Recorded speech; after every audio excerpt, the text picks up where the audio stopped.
자, 이어서 채권 플로우 넘어가 보겠습니다. 금리와 관련해서 계속해서 궁금증 그리고 불안감이 이어지고 있는데요. 자, 이 코너를 통해서 하나씩 좀 해결을 해보겠습니다. 하이투자증권의 김명실 연구위원입니다. 안녕하십니까? 네, 안녕하세요. 네. 자, 우선 주간 채권 시장, 지난주는 전반적으로 어떻게 흘러갔는지 궁금합니다. 네, 지난주에도 금리 상승폭이 두드러지는 한 주였죠. 미국 국채 수익률은 10년 기준으로는 11bp 정도 올라가면서 결국에는 지지선인 4.5%까지 넘어섰습니다. 2주 연속 두 자릿수 오름폭을 기록한 거고요. 10년 수익률 같은 경우는 한때 작년 11월 중순 이후 처음으로 4.60% 선을 웃돌기도 했습니다. 2년물 수익률 역시 4.9%로 일주일 정도에 한 14bp 정도 올랐습니다. 아시다시피 지난달 이제 미국의 CPI 지수가 예상보다 높게 나오면서 벤치마크인 10년물 수익률이 시장이 주시하던 4.5% 선을 상향 돌파하게 됐다라고 보시면 되실 것 같고요. 덕분에 이제 상반기 금리나 개시 전망도 빠르게 힘을 잃어가고 있습니다. 하지만 주 후반에는 이란의 이스라엘 보복 공격이 임박했다는 소식이 알려지면서 막판에 수익률이 주간 급등세를 일부 되돌리는 흐름 나타났습니다.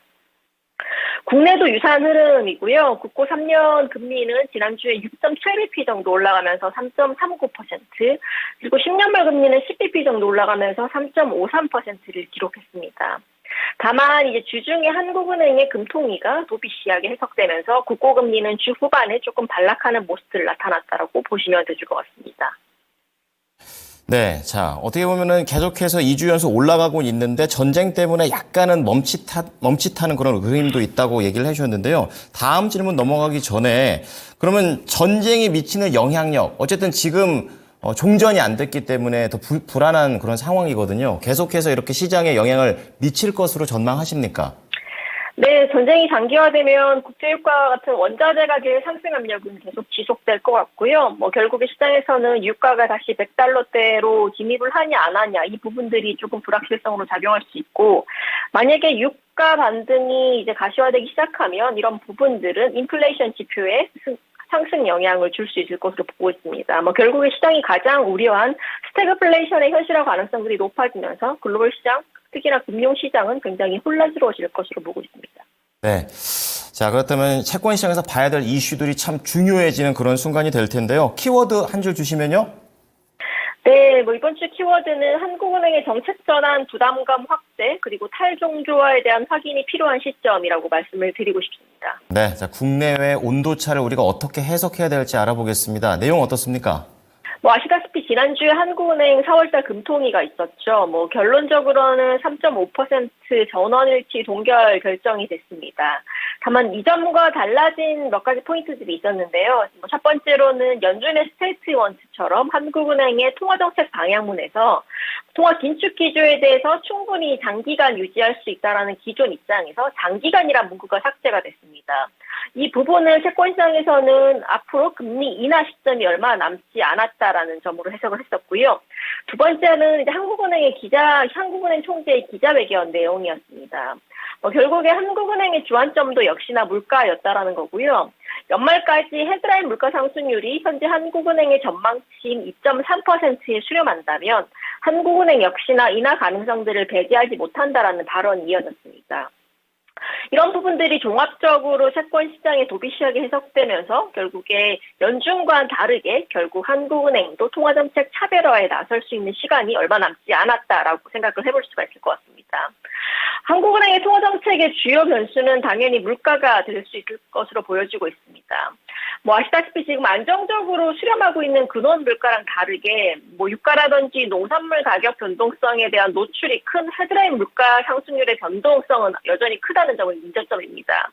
다만 이번에 이제 주요국들의 통화정책 차별화 가능성이라든지 금리 정책의 탈종조화가 시작된다는 한국은행의 공식적 발언에 힘입어 생각을 조금 해보면 결국에 물가 전망치가 하반기 한은의 예상치에 근접한다면 충분히 한국은행의 금리 인하에 대한 시나리오는 가능할 것으로 보여지고 있고요. 여기다가 조금 더 보탤 수 있는 점은 ECB의 6월달 금리 인하 시나리오일 것 같습니다. 아시다시피 미국과 다르게 유로 지역의 물가 오름세는 지금 둔화 추세에 진입을 했습니다. 3월달 유로 지역의 소비자 물가 상승률은 2.4%를 기록했고요. 완만한 둔화 흐름을 2월달에 이어서 3월달에도 이어나가고 있습니다. 지금 헤드라인 물가뿐만 아니라 근원 물가 또한 중기적으로 정책 목표인 2%에 도달할 수 있다는 전망이 지배적이고요. 직전 4월달 ECB에서 업데이트된 가이던스 역시나 ECB의 6월달 인하 가능성들을 계속적으로 시사를 하고 있습니다. 결국에 이제 글로벌 통화 정책의 파급력을 따져보면 ECB보다는 연준이 더 중요할 수는 있겠지만, 연준의 연내 금리 인하라는 지금 큰 대전제가 바뀌지 않는 이상 ECB의 6월달 금리 인하 단행은 한국은행에서도 정책 변경의 명분을 충분히 제공할 수 있다고 보고 있습니다. 저희는 이제 4월달 금통위 확인 이후에도 역시 한국은행의 금리 인하 시점을 빠르면 7월에서 늦어도 8월 정도로 생각을 하고 있고요. 다만 문제는 채권 시장 금리입니다. 지금 국내 통화 정책이랑은 별개로 연준의 인하 기대 우세 때문에 국내 채권 시장에 주는 충격이 계속적으로 이어지고 있는 상황입니다. 미국과 다르게 지금 상반기 한국은행의 금리 인하 기대 자체는 높지 않았지만 일단은 연준의 상반기 인하 전망이 후퇴하면서 국내 채권 시장들이 크게 흔들리는 모습들이 나타나고 있고요.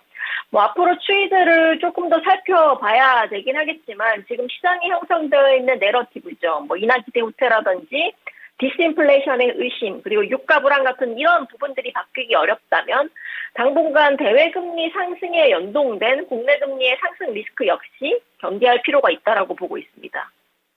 네.